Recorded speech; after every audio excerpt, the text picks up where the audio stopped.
Hello students, how are you and welcome back to online classes of Royal International School. This is our SST class of class 7 and in this video I am going to continue second chapter physical features of India. हमें ये बात तो मालूम ही है कि India के जो physical features है उसकी कितनी कैटेगरीज हैं, 6 कैटेगरीज हैं और वो 6 कैटेगरीज कौन कौन सी हैं। सबसे पहले तो the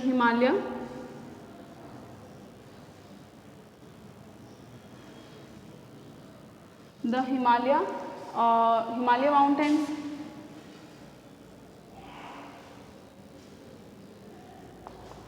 second the northern plain,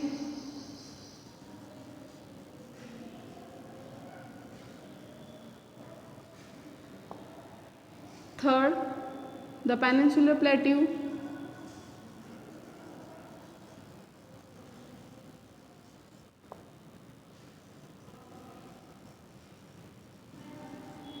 fourth the Thar desert,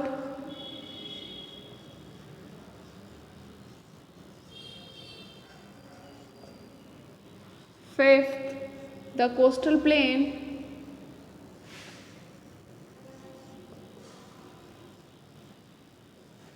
and sixth is the islands.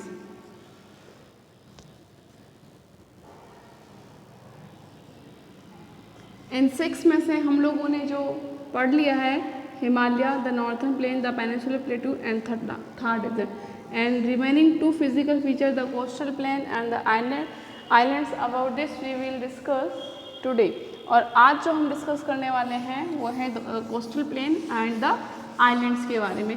ये 2 फिजिकल फीचर्स रिमेनिंग रहे हैं हमारे चैप्टर्स के, जिसको हम आज अच्छे से पढ़ लेंगे। तो आज का जो हमारा टॉपिक है वो है द कोस्टल प्लेन्स। जो 5th फिजिकल फीचर है द कोस्टल प्लेन। तो पहले तो मैं आपको मैप में बता देती हूँ ये कोस्टल प्लेन कहाँ से कहाँ तक आता है। कोस्टल का मतलब समझते हो बेटा क्या होता है? कोस्टल का मतलब ये होता है कि ये ठीक है, कोस्टल का मतलब ये होता है कि बैंक ऑफ रिवर, यानी कि रिवर का किनारा वो होता है बैंक, और कोस्टल का मतलब होता है समुद्री किनारा। तो हमारा जो समुद्र जो पढ़ते हैं वो कौन कौन से पढ़ते हैं ये देखेंगे हम। एक तो Arabian sea, bay of Bengal,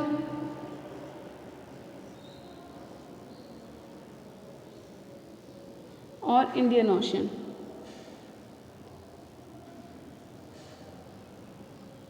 ठीक है, इनसे हमारी इंडिया की बॉर्डर लगती है। अब इंडिया का जो बॉर्डर जो पार्ट लग रहा है और उसके अलोंग साइड जो प्लेन एरिया है उसे ही क्या कहा गया है? कोस्टल प्लेन कहा गया है। कोस्टल प्लेन यानी कि इंडिया का जो लैंड है, इंडिया का जो साउथर्न पार्ट है, इंडिया की जो साउथर्न पार्ट की जो लैंड है उसकी जो बॉर्डर इन अरेबियन सी और इंडियन ओशन और बे ऑफ बंगाल से जो बॉर्डर लगती है और जो प्लेन एरिया है उसी को हमने कोस्टल प्लेन कहा है, और जिसके बारे में आज हम डिस्कस करने वाले हैं। तो मैप में मैंने बताया था कि जो हमारा हिमालय माउंटेन नॉर्थर्न साइड में आता है, उसके साउथर्न साइड में जो पार्ट आता है वो आता है नॉर्दर्न प्लेन। आफ्टर दैट ये जो पार्ट है पेनिनसुलर प्लेट्यू के नाम से जो 2 पार्ट्स में divided, central highland and Deccan plateau.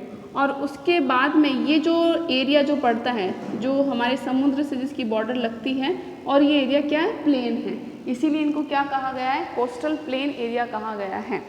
तो हम पढ़ते हैं कि ये कहाँ से कहाँ तक स्ट्रेच है, कहाँ से फैला हुआ है। The coastal plains of India lie on either side of the peninsular plateau along the western and eastern coast of India. इसमें ये कहा गया है कि पेनिनसुलर प्लेट्यू के साइड में, ये हमारा पेनिनसुलर प्लेट्यू है, ये पूरा जो रीजन है 2 पार्ट्स में बटा हुआ था। पेनिनसुलर प्लेट्यू के साइड में हमारा कोस्टल प्लेन वाला रीजन पड़ता है and along the western and eastern coast of India. और इसके साथ में जो ये ईस्टर्न कोस्ट है, वेस्टर्न कोस्ट है, ये तो ये सारे एरिया हमारे किस में आते हैं? कोस्टल प्लेन में। तो ध्यान से सुनिए, the coastal plain of India lie on either side of peninsular plateau. Peninsular plateau two parts में डिवाइड है, एक तो क्या है सेंट्रल हाईलैंड और दूसरा डेक्कन प्लेट्यू, यानी कि either side of peninsular plateau, यानी कि जो हमारा पेनिनसुलर प्लेट्यू वाला एरिया है उसके साइड वाला और ईस्टर्न और वेस्टर्न कोस्ट के साइड वाला एरिया क्या कहलाता है, कोस्टल प्लेन कहलाता है। दे एक्सटेंड फॉर अबाउट 6,150 किलोमीटर। इसका जो एक्सटेंड है, मतलब अगर हम इसका जो फैलाव देखेंगे यहाँ से यहाँ तक, तो कितना किलोमीटर, 6,150 किलोमीटर इसका एक्सटेंड है, यानी कि ये इतनी दूरी पर हमारा कोस्टल प्लेन फैला हुआ है। The extend for about 6,150 kilometre from Rann of Kutch. Run of Kutch कहाँ आता है बेटा, गुजरात में आता है। रन ऑफ कच्छ कहाँ आता है, गुजरात में आता है। तो यहाँ गुजरात का भी तो कुछ पार्ट अरेबियन सी से लगता है, तो यहाँ मतलब यहाँ से रन ऑफ कच्छ से लेकर के ये पूरा ऐसे ऐसे जा करके वेस्ट बंगाल का जो लैंड है, जो बॉर्डर है हमारी, वो किससे टच होती है, बे ऑफ बंगाल से। तो यहाँ से यहाँ तक जो एक्सटेंड है, जो फैलाव है कोस्टल प्लेन का, वो कितना है, 6,150 किलोमीटर है। तो इस तरीके से हमारा जो कोस्टल प्लेन एरिया कहाँ पर पड़ता है, coastal plain of India lie on either side of peninsular plateau. Okay, peninsular plateau के दोनों साइड में पड़ता है along the western and eastern coast of India. India की वेस्टर्न कोस्ट और ईस्टर्न कोस्ट के साथ में हमारा नॉर्दर्न प्लेन आता है। इसकी जो फैलाव है, इसका जो एक्सटेंशन है, वो कितने किलोमीटर तक है, 6,150 किलोमीटर तक। और ये स्टार्ट कहाँ से होता है, from Rann of Kutch in the west में, यानी कि वेस्ट डायरेक्शन पड़ता है गुजरात में। गुजरात का मतलब वेस्ट के डायरेक्शन से रन ऑफ कच्छ से लेकर के स्टार्ट होता है to the west of Bengal in the east. They are broadly divided in the western coastal plain and eastern coastal plain. और जो हमारा कोस्टल प्लेन है उसको भी ब्रॉडली, यानी कि मोटे तौर पर हम दो पार्ट में बांट सकते हैं। कैसे दो पार्ट में क्यों बांटेंगे भाई, इस साइड का जो है वो ईस्टर्न कोस्टल प्लेन कहलाएगा और इस साइड का जो है वो वेस्टर्न कोस्टल प्लेन कहलाएगा। तो इस तरीके से हम कोस्टल प्लेन को भी 2 पार्ट्स में डिवाइड कर सकते हैं। तो कौन कौन सा है बेटा, वेस्टर्न कोस्टल प्लेन और दूसरा कौन सा है, ईस्टर्न कोस्टल प्लेन। तो हम लोग कोस्टल प्लेन को ब्रॉडली 2 पार्ट्स में डिवाइड कर सकते हैं। ये मालूम चला कोस्टल प्लेन हमारा कौन से डायरेक्शन में आता है, या इंडिया का कौन सा पार्ट कोस्टल प्लेन कहलाता है। Coastal plain of India lie either side of peninsular plateau. Peninsular plateau जो कि यहाँ से यहाँ तक है, उसके आइदर साइड, यानी कि दोनों साइड में पड़ता है। ठीक है, और ये कहाँ पर आता है, वेस्ट कोस्ट और ईस्ट कोस्ट के साइड में भी आता है। सेकंड थिंग हमने पढ़ा इसका extended, it extend from bay of Bengal, sorry from Rann of Kutch in the west to bay of west Bengal in the east. और इसका एक्सटेंशन कितना है, इसका एक्सटेंशन है 6,150 किलोमीटर। और इसको हम लोग डिवाइड कर रहे हैं 2 पार्ट में, वेस्टर्न कोस्टल प्लेन और ईस्टर्न कोस्टल प्लेन। अब हम इन दोनों को पढ़ लेते हैं कि वेस्टर्न कोस्टल प्लेन में कौन कौन क्या क्या खासियत है और ईस्टर्न कोस्टल प्लेन की क्या है। Western coastal plane is 10 to 50 kilometre wide, यानी कि जो ये वाला पार्ट है वेस्टर्न कोस्टल प्लेन, ये 10 से इसकी ये 10 to 15 किलोमीटर वाइड है, ये 10 to 15 किलोमीटर वाइड है। And is narrower than eastern coastal plain, और ये नैरोर भी है। नैरोर का मतलब है सकड़ा है, नैरोर देन ईस्टर्न कोस्टल प्लेन। तो हमने ये जाना क्या, द कोस्टल प्लेन को 2 पार्ट में डिवाइड किया, वेस्टर्न कोस्टल प्लेन और eastern coastal plane. West side के कोस्टल प्लेन को वेस्टर्न कोस्टल प्लेन नाम दिया है, ईस्ट साइड के कोस्टल प्लेन को ईस्टर्न कोस्टल प्लेन नाम दिया है। ये 10 से 15 किलोमीटर चौड़ा है, 10 to 15 किलोमीटर वाइड है। And narrower than eastern coastal plain, ये थोड़ा सकड़ा है और ये थोड़ा ज़्यादा चौड़ा है, जैसे कि इतना, और ये थोड़ा नैरो है यानी कि सकड़ा है। The western coast is narrow plain present between the western Ghat and the Arabian sea. अब ध्यान से सुनिए, इसमें ये लिखा है कि ये नैरो प्लेन है जो कि कहाँ से आता है, वेस्टर्न घाट। वेस्टर्न घाट हमने बताया था ना कि हमारा जो डेक्कन प्लेट्यू है यानी कि जो ट्रायंगल वाला जो एरिया है, ठीक है, उसकी जो एज है यानी कि जो किनारा पड़ता है वेस्ट वाला, उसको हम वेस्टर्न घाट कहते हैं। समझ में आई? तो ये जो प्रेजेंट है कहाँ से, western Ghat and the Arabian sea. It comprise 3 section, और ये 3 सेक्शन में बना है। The northern part of coast is called the Konkan coast. इसका जो नॉर्थन पार्ट है उसको कोंकण कोस्ट कहते हैं। ये रहा नॉर्थन पार्ट, जिसमें क्या क्या आता है, गोवा एंड बॉम्बे। इसका जो नॉर्थन पार्ट है, जो वेस्टर्न कोस्टल प्लेन का जो नॉर्थन पार्ट है, इसको क्या कहते हैं, कोंकण कोस्ट कहते हैं। क्या कहते हैं बेटा, कोंकण कोस्ट कहते हैं। नॉर्थन पार्ट यानी कि जो उत्तरी हिस्सा है इसका इज कॉल्ड कोंकण कोस्ट कहते हैं। और कोंकण कोस्ट में कौन से 2 स्टेट्स आ रहे हैं, Goa, Mumbai and Goa. The central stretch is called the Kannada plain. और जो सेंट्रल है, ये तो नॉर्थन हो गया, और ये जो सेंट्रल है, सेंट्रल जो है इसका पार्ट, उसको कन्नड़ कहते हैं। क्या कहते हैं बेटा, कन्नड़ प्लेन कहते हैं। देखो, कोंकण कोस्ट कहा गया, किसे कहा गया, northern part of western coastal plain के। और सेंट्रल पार्ट को क्या कहा गया, कन्नड़ प्लेन कहा गया। और जो साउथर्न एक्सटेंशन है उसको मालाबार कोस्ट कहा गया। और इसका जो साउथर्न पार्ट है इसको क्या कहा गया, मालाबार कोस्ट। बात समझ में आ रही है? हमने वेस्टर्न कोस्टल प्लेन पढ़ा है। Western coastal plain 10 to 15 kilometre wide है and it is narrower than the eastern coastal plain and its northern part. इसका जो वेस्टर्न कोस्टल प्लेन का जो नॉर्थन पार्ट है इसको क्या कहा गया है, कोंकण कोस्ट कहा गया है, जो कि is called Konkan coast, Mumbai and Goa. And central part is called Kannada plain and southern extension is called Malabar coast. इस तरीके से वेस्टर्न कोस्टल प्लेन को 3 पार्ट में डिवाइड कर दिया गया है। अब हम बात करते हैं ईस्टर्न कोस्टल प्लेन की। Eastern coastal plain is 50 to 60 metre wide.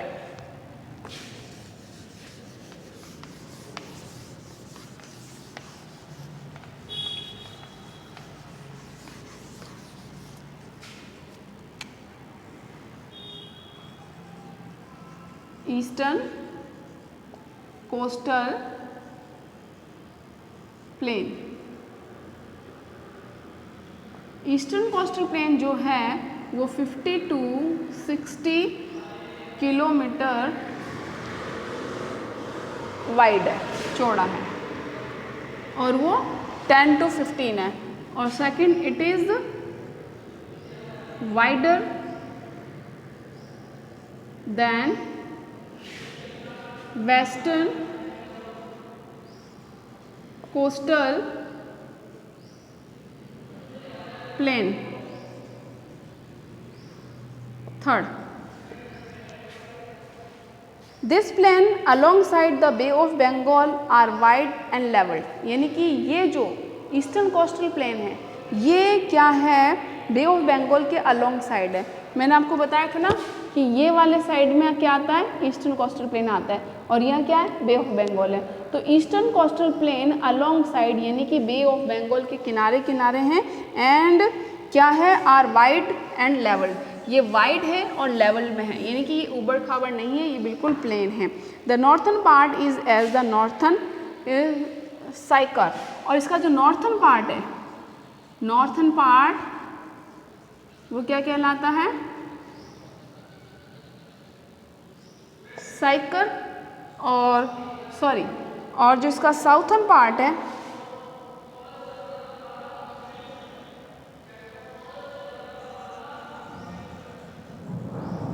Southern part क्या कहलाएगा, साउथर्न पार्ट कहलाता है कोरोमंडल कोस्ट, कोरोमंडल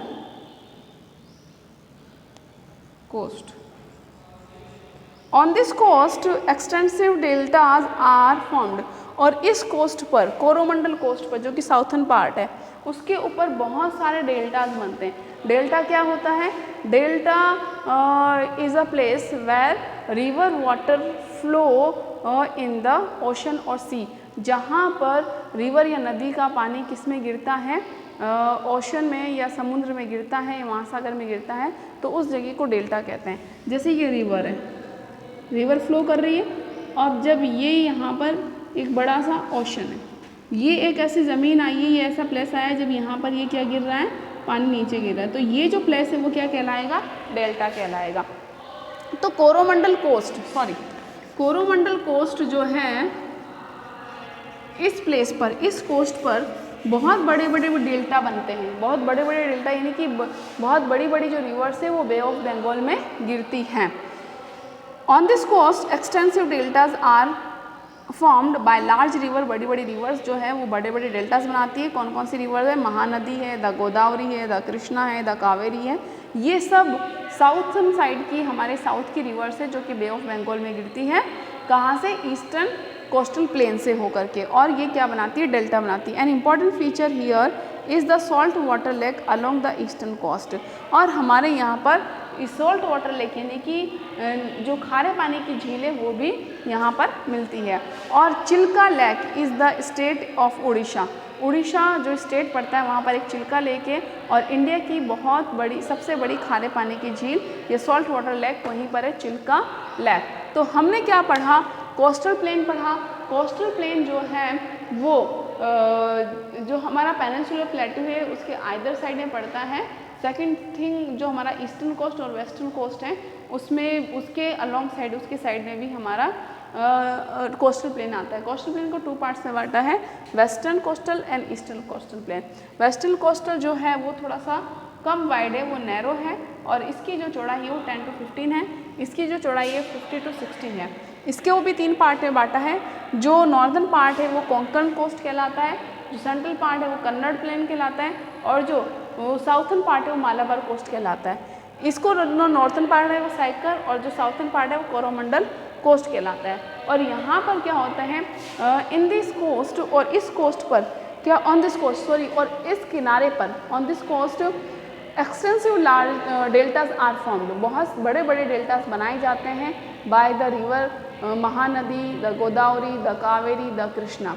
और सबसे बड़ी फीचर्स ये है, यहाँ पर सॉल्ट वाटर लेक मिलती है, जो कि इंडिया की सबसे बड़ी सॉल्ट वाटर लेक है, Chilka lake, which is present in Odisha state, जो कि कहाँ पर स्टेट है? State of Odisha.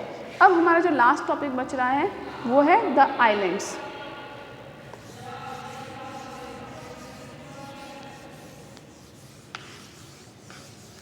आइलैंड्स तो मालूम है ना, India has 2 group of islands.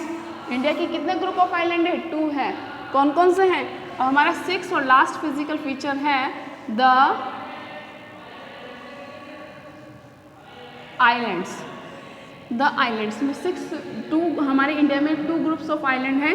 एक तो है अंडमान निकोबार आइलैंड, और दूसरा है the Lakshadweep group of island. तो India has 2 group of island. तो कौन कौन से हैं? 2 groups of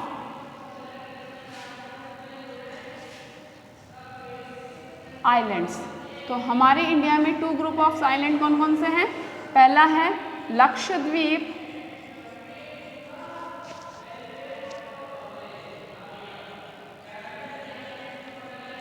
Lakshadweep group of island. दूसरा जो है Andaman Nicobar group of island. ठीक है, तो Lakshadweep group of island and Andaman Nicobar group of island. अब हम बात करते हैं लक्षद्वीप ग्रुप ऑफ आइलैंड की और अंडमान ग्रुप ऑफ आइलैंड की। मैं एक बार फिर से जो इंडिया का साउथर्न पार्ट है उसे ड्रॉ कर रही हूँ, और लक्षद्वीप ग्रुप ऑफ आइलैंड है वो यहाँ पर आता है। कौन से साइड पर? वेस्टर्न, यानी कि अरेबियन सी में। और जो अंडमान निकोबार आइलैंड है वो कहाँ पर आता है? बे ऑफ बंगाल में। Understood? It lies close to Malabar coast of Kerala. Malabar coast किसका पार्ट था? Southern part of western coastal plain. ये हमारा जो वेस्टर्न कोस्टल प्लेन है और साउथर्न पार्ट को क्या कहा गया है? वेस्टर्न कोस्टल प्लेन के साउथर्न पार्ट को मालाबार कोस्ट कहा गया है। तो it lies close to Malabar coast of Kerala. जो केरला यहाँ पर हमारा जो स्टेट है उसको मालाबार कोस्ट कहा गया है। मालाबार कोस्ट के पास में ही लक्षद्वीप आइलैंड आता है। This group of island is made up of small coral island. और ये जो ग्रुप ऑफ आइलैंड्स है ये छोटे छोटे आइलैंड से मिलकर के बना है। These islands were earlier known as the Laccadive and the Minicoy and Amindivi. इनको अलग अलग नाम से जाने जाते थे। इनका जो पुराना नेम थे वो कौन सा था? लैकादीव। और कौन सा था? मिनिकॉय और अमीनदीव। तो लक्षद्वीप को किस किस के नाम से जाना गया है? लाकादीव, मिनिकॉय और जो तीसरा नाम है वो है अमनदीव। तो इस अलग अलग नेम से इसको जाना गया। तो लक्षद्वीप आइलैंड कहाँ पर आता है? Lakshadweep island lies near to कौन सा? मालाबार कोस्ट। जो मालाबार कोस्ट है केरला का उसके बिल्कुल पास में आता है। And it is lies in bay of Bengal. और ये कहाँ पर पड़ता है? Sorry Arabian sea. और ये कहाँ पर आता है? अरेबियन सी में है। In 1973 these were renamed as Lakshadweep. और 1973 में इनको लाकादीव और मिनिकेव और अमीनदीव के नाम से जाना जाता है। और 1973 में इनको फिर से नाम दिया गया Lakshadweep. They stage over a small area of 32 square kilometre. ये एक छोटे से एरिया में फैले हुए हैं, सिर्फ 32 स्क्वायर किलोमीटर के। Kavaratti island is the administrative headquarter of Lakshadweep. और लक्षद्वीप आइलैंड की जो कैपिटल है वो कौन सी है? कावारती। कावारती जो आइलैंड है ये ग्रुप ऑफ आइलैंड है, इसमें से एक आइलैंड का नाम है कावारती और इज़ द एडमिनिस्ट्रेटिव हेडक्वार्टर। वो ही इसका एडमिनिस्ट्रेटिव हेडक्वार्टर है और हम उसको कैपिटल भी कह सकते हैं। This island group has diversified flora and fauna. और इस ग्रुप ऑफ आइलैंड में डिफरेंट तरीके के फ्लोरा एंड फोना मिलते हैं। The uninhabited Pitti island has a bird sanctuary. और यहाँ पर एक बर्ड सेंचुरी भी है। वो कौन सा आइलैंड है? यूनिहैबिटेड पिति। कौन सा है बेटा? यूनिहैबिट। तो कावारती क्या है बेटा? इसकी कैपिटल है। और एक बर्ड सेंचुरी कौन सी है? द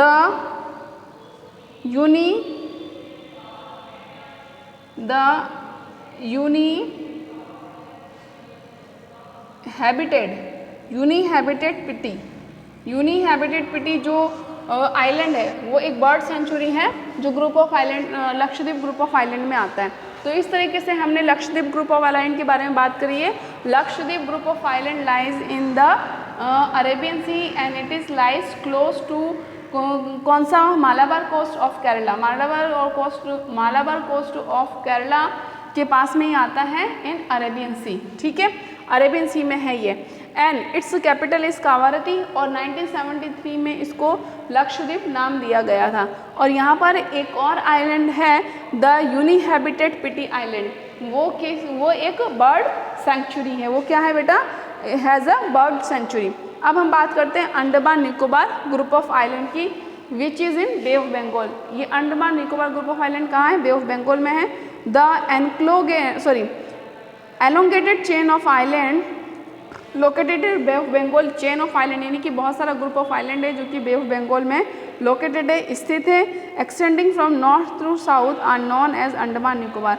जो कि नॉर्थ टू साउथ, जो कि इस तरह से नॉर्थ टू साउथ तक फैला हुआ है, इसको अंडमान निकोबार आइलैंड कहते हैं। तो हम क्या कह सकते हैं कि a group of island which is located in bay of Bengal extending from north to south is known as Andaman Nicobar island. They are bigger and are more numerous and the scattered. वो ये जो आइलैंड्स है अरेबियन अंडमान निकोबार वाले वो थोड़े बड़े हैं और बहुत ज़्यादा मात्रा में भी हैं और सेक्रेटेड यानी कि अलग अलग बिखरे हुए हैं।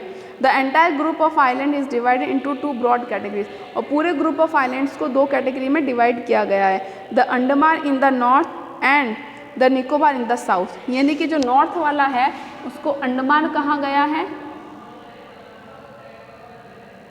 अंडमान, और जो साउथ वाला पार्ट है उसको क्या कहा गया है? निकोबार। तो ये पूरा जो ग्रुप ऑफ आइलैंड है इसको 2 पार्ट्स में डिवाइड किया गया है। नॉर्थ पार्ट को क्या कहा गया है? Entire group of island. Entire यानी कि पूरा जो ग्रुप ऑफ आइलैंड है इसको 2 पार्ट्स में डिवाइड किया गया है। ऊपर वाला जो पार्ट है उसको अंडमान और जो साउथर्न पार्ट है उसे निकोबार आइलैंड कहा गया है। It is believed that these islands are an upland portion of the submarine mountain. India's only active volcano is found on the barren island in the Andaman Nicobar Island. कि India का एक ही active volcano है, एक ही active ज्वालामुखी है, वो पाया गया है कहाँ पर? बैरन आइलैंड। यहाँ पर डिफरेंट नाम तो है, तो ग्रुप ऑफ आइलैंड है कि एक बैरन आइलैंड है यहाँ पर, वहाँ पर इंडिया का क्या पाया गया है? एक एक्टिव वोल्केनो यानी कि एक्टिव ज्वालामुखी मिला है। These island group are great strategic importance for the country. और हमारे कंट्री के लिए इन ग्रुप ऑफ आइलैंड्स का बहुत ही इम्पॉर्टेंस प्लेस रहा है। They have great diversities of flora and fauna, और यहाँ पर भी अलग अलग तरीके की फ्लोरा एंड फोना मिलते हैं। Since these lies close to the equator they experience equatorial climate. ये इक्वेटर के बहुत ज़्यादा करीब है। जो अंडमान निकोबार है, इक्वेटर जो कि हमारी अर्थ को 2 पार्ट में बांटती हैं, 0 डिग्री पर आता है। तो ये जो ग्रुप ऑफ आइलैंड है वो हमारे इक्वेटर के बहुत ही नज़दीक हैं। Since these lie close to the equator, since these lies यानी कि ये जो ग्रुप ऑफ आइलैंड है ये इक्वेटर के नज़दीक हैं। They experience equatorial climate have a thick forest cover, और यहाँ का जो क्लाइमेट है वो इक्वेटेरियल क्लाइमेट है। इक्वेटेरियल क्लाइमेट मतलब जो बहुत गर्म क्लाइमेट है। And have a thick forest cover, और यहाँ पर जंगल जो मिलते हैं बड़े ही घने जंगल मिलते हैं। तो इस तरीके से हमने हमारे 6 फिजिकल फीचर्स और उनकी जो इम्पोर्टेंस है वो भी हमने पढ़ी हैं। आई होप आपको चैप्टर समझ में आ गया है, और इसके साथ ही हमारा चैप्टर कंप्लीट हो चुका है। And in the first week of सितंबर क्या होने वाले हैं? टेस्ट होने वाले हैं, और ज्योग्राफी की दोनों चैप्टर आपके टेस्ट में आएंगे। सिलेबस आपको मिल जाएगा, आपको मैसेज में मिल जाएगा। तो अब आपको क्या करना है? इस चैप्टर को अच्छे से पढ़ना है, और हो सकता है कल तक मैं नोट्स तैयार कर दूँ या नोट्स मिल जाए, और क्वेश्चन आंसर्स भी हम लोग हमारे नेक्स्ट वीडियो में करेंगे। Till then bye bye, stay home and stay safe. Please like video and subscribe the channel. Thank you.